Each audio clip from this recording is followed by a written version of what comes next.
Arkadaşlar gaza hoş geldin. Bugün kar yağır. Ama biraz yağmıştı ya ama olsun. Tamam, bugün... Gelin kar patlasına ya böyle yukarıda böyle. Bakın arkadaşlar kar yağır. Ya bak kimi göstereceğim. Bak. Ya bak sen şu anda başa biraz ayarlar kızarı bak.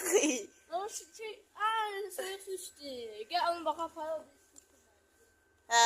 Sana bakın ben de giydim bakın. Ama Ben de ağır geziyorum. biraz- Biraz var ben büyük.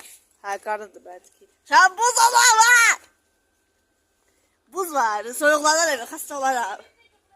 Birisi ne oldu? Gelirim. Gel canım gerek. Bir de gel. 1, 2, 3. Ayağıma biraz buz koyun. Ellerim soğuk. Bibi sen niye işte giymedin?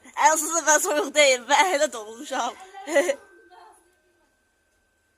Azra bilmedin. Şey alacak varsa getireceğim sen evden. Getir.